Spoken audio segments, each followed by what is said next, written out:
أعوذ بالله من الشيطان الرجيم. بسم الله الرحمن الرحيم. إذ قال الله يا عيسى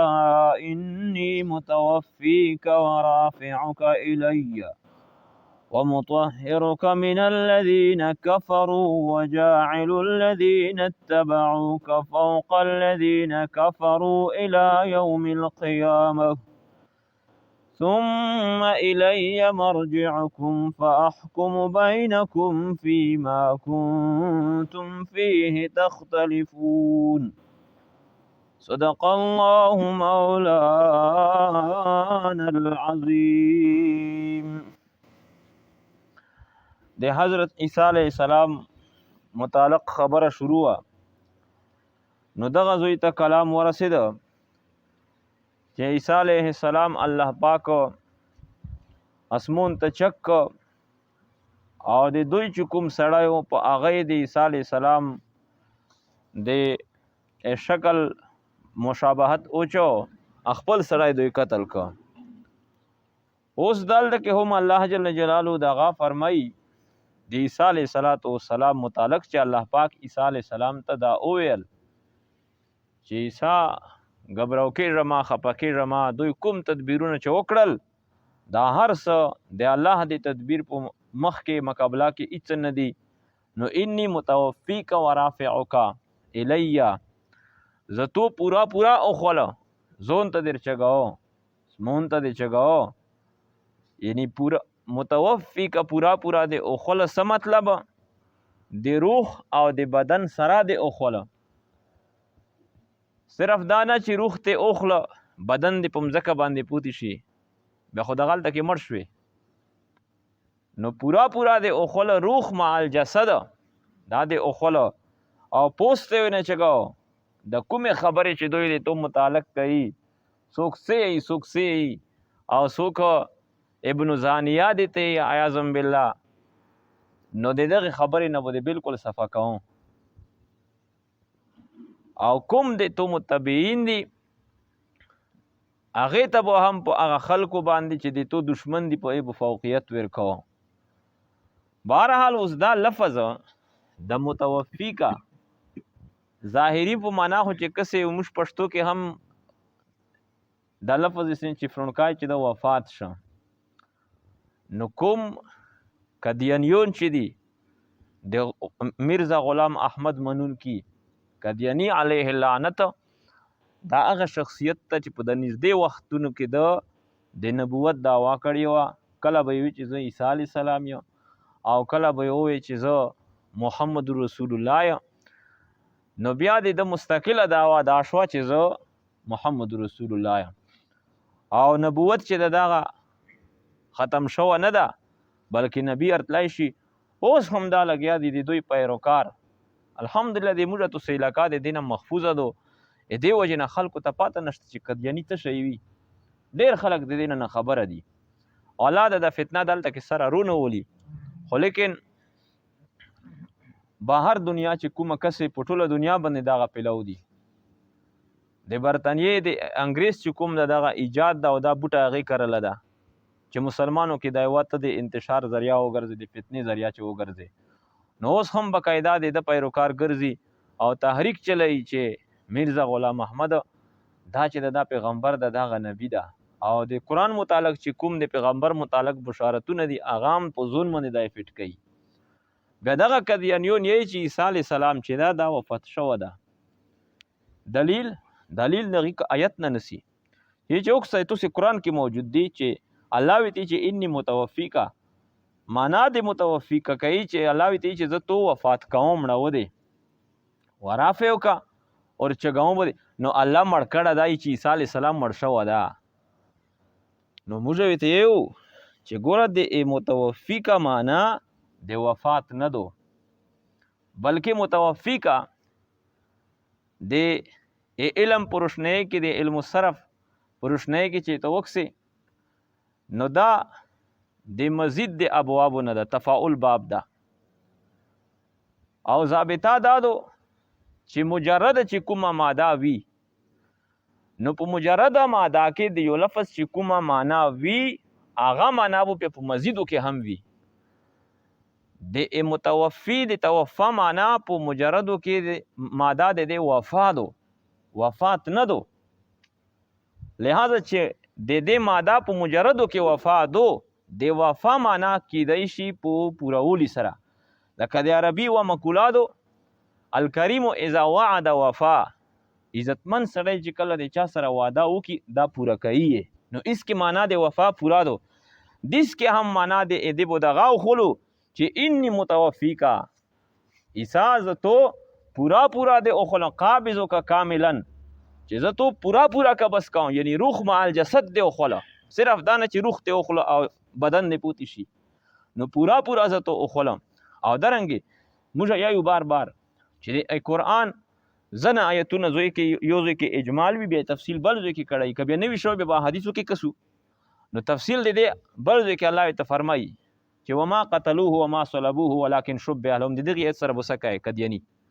چې الله چې وما قتلوه قتل کړای نه ده، وما صلبوه پنسي کړای نه ده، په دوی باندې شبهه او چې دی شو. او په بل ځای کې الله ته فرمایي وما قتلوه یقینا چې قتل کړای نه ده، بل رفعه الله الی، الله چې کړه ده. نو د دې ایتونو سره وسکای دین علاوه درنګي ذخیره د لوی احادیثو د اخبار متواتره په دې باندې چې عیسی علیه السلام چې د الله پاک سمون ته ژوندی چې کړه دی هغې سره وسکای. خو که بیا چېرته موږ ومنو چې ټیک تو د متوفي معنا وفات تو زه یې منه د سره چې وفات معنا یې دو، خو بیا د دا معنا نه روځي چې عیسی علیه السلام په هغه وخت کې الله پاک مړ کړه ده، بلکې متوفي دا د اسم فاعل صیغه دو. او درنګي لکه څرنګه چې په مضارع په معنا د حال او د استقبال دواړو باندې دلالت کوي، دغه رنګ اسم فاعل هم په حال او استقبال په دواړو زمانه باندې دلالت کوي. بیا به معنا دا شي چې انی متوفیکا عیسی زبو تو وفات کوم فی مستقبل کو د وفات کوم ورافع کا الان اوس تر چګاو. مستقبل کې موږ هم دا عقیده دو چې قیامت په نزدېکت کې به الله پاک د ارکوس کې یو زمانہ به تیره کې به الله پاک بیا وفات کې کل نفس ذائقة الموت، مرخ په چا باندې درومي. مستقبل کو به الله وفات کوي، په دغه وخت کې الله پاک د وفات کړه نه ده. او د اینا علاوه د توفا د وفات معنا په خوب سره هم کیږي، دا معنا هم کېدی شي چې انی متوفیکا انی منیموکا، اوس ته په د خوب اثرات ولا چې بالکل ټینشنونه د ختم شي، په دغه حال واقعیت خبر هم نشي ورافع کر چګو دی. او دا معنا چې د وفات معنا په خوب سره هم راغلی. د موږ چې کومه دعا یو د خوب چې کله چکو الحمدلله الذي احیانا بعد ما اماتنا والیه النشور، چې ټول تعریفونه د هغه ذات لره دي احیانا چې موږ یې ژوندي کړلو، بعد ما اماتنا بعد د هغې نه چې موږ یې خوبولي کړي مړه کړي خو نه وو که نه، خو خوب نه الله پاک بیا ژوندي کړو چک یې کړلو. او درنګې وهو الذي يتوفاكم بالليل ويعلم ما جرحتم بالنهار، قرآن کې بل ځای کې الله فرمایي چې الله پاک هغه ذات ته يتوفاكم بالليل چې د شپې مو خوبولي کې اس کې د وفات معنا په خوب سره راغلی، په نوم سره راغلی دو. يتوفاكم بالليل شپې مو خوبولي کې، او ويعلم ما جرحتم بالنهار چې کوم څه تاسې ریزې کوئ هغه هم الله پاک ته معلوم دي. نو بهرحال دغه آیت نه دا نه ثابت دي چې عیسی علیه السلام وفات ته، بلکې صریحه معنا د دغه د چې عیسی علیه السلام الله پاک پورا خوستي الون د دې نه بل آیت کې بیا دغه ټکر غله ده فیوفیهم اجورهم. نو دغه لفظ دی هغې ځای کې معنا اتفاقا دغه چې فیوفیهم اجورهم پورا به الله پاک دوی ته د دوی عملونو بدلې ورکوي. نو څرنګه ته د دغې لفظ نه د وفات معنا وخولې. اذ قال الله یا عیسی، هغه وخت کې چې وویل الله جل جلاله چې عیسی انی متوفیکا بشک سره زه تو پورا وخوله، ورافعوکا اور چګو دی الی زون طرف ته من الدنیا د دنیا نه من غیر موت بغیر د مرګ نه. او ابن عباس رضی الله ابن مسعود رضی الله هم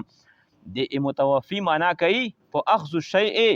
وافیا، یو شی چې پورا وخوستی شي، نو دا معنی چې د متوفی دو. ومطهرک من الذین، او زه تو لره پاک کوونکی من الذین د اقوالو د هغې خلکو نه کفرو چې دوی کافرون دي، چې عیسی علیه السلام متعلق پې غلطې خبرې کولې چې دا ابن زانیه ده نعوذ بالله، دغې خبرې نه به دی پاک کوم، سبو د دا تعریفونه به دی کوي. وجاعل الذين اتبعوك او ګرځونکی دی خلکو لره اتبعوک چې تو اتباع کوي فوق الذین پوس په هغې خلکو باندې کفرو چې دوی کفر کړه الی یوم القیامه تر دې ورځې د قیامت پورې. نو د عیسی علیه السلام کوم حواریون شو نو هغې ته الله پاک ډېره لویه اوچته مرتبه ورکړه او په نسبت د دوی د دشمنونو چې د عیسی علیه السلام کوم دشمن وو. ثم الی مرجعکم بیا په طرف ته مور وجود توسیدو پسې توسیدو فاحکم بینکم یو زه فیصله کوم یعنې ستاسې کې فیما کنتم په هغه شی کې چې وایي تاسې فی په دې کې تختلفونه تاسې اختلاف پکې کوو. فاما الذین کفروا هر چې هغه کسان دي چې کفرو دوی کفر کړی ده فاعذبهم عذابا شدیدا زه به دوی ته ورکوم عذابا شدیدا سخت عذاب فی الدنیا په دنیا کې والآخرت او په آخرت کې وما لهم من ناصرین او نبوی د دوی لره من ناصرین دی هیڅ قسمه امدادګري نه. واما الذین چې هغه کسان دي امنو چې دوی ایمان اروړه ده وعملوا الصالحات او دوی عمل کوي الصالحات دي نیکوي نو نیکی چارې کوي فیوفیهم اجورهم نو پس دوی د الله پاک پورا ور کوي اجورهم اجور اعمالهم بدلې د عملونه دي دوی. والله لا يحب الظالمین الله پاک نه پسند کوي د ظلم کوونکو لره. ذالک نتلوه علیک من الآیات دغه مذکور دی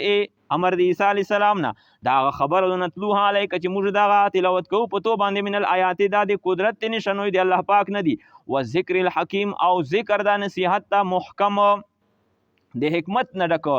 ان مثل عیسی عند الله کمثل آدم نو دوی اویل چې بیا پلور نه بغیر څوک چې ته پیدا شوي دي چې چا پلور نه دنیا نظام جری شوه داسې ده چې مور او پلور دواړه به موجود وي نو بغیر د پلور نه بیا عیسی علیه السلام څرنګه پیدا شو. الله پاک ته فرمایي چې آدم علیه السلام پیدا یشته وکړه د عیسی مور خو موجوده ده آدم علیه السلام خو مور هم نه موجوده نو هغه الله پاک چې د خورې نه پیدا کوی شو عیسی علیه السلام الله پاک د تنها مور نه نشي پیدا کوی دا خو عجیبه خبره کوي. ان مثل عیسی عند الله بشک سره مثال دی عیسی علیه السلام عند الله دی الله پاک په قدرت کې کمثل آدم په شان دی پیدایشت مثال دی آدم علیه السلام دا خلقه چې پیدا ک الله پاک د آدم علیه السلام من تراب د خورنا ثم قال له كن فيكون بیا الله پاک ته وې چې کن بشرا نو ته انسان جوړ شه فيكون نو پس دا انسان جوړ شو. الحق من ربک حق رشتیا خبره من ربک دی جانب دی رب دی تو ندی فلا تکم من الممترین تمکر من الممترین دی شک کونکیو نا. واخر دعوانا ان الحمد لله.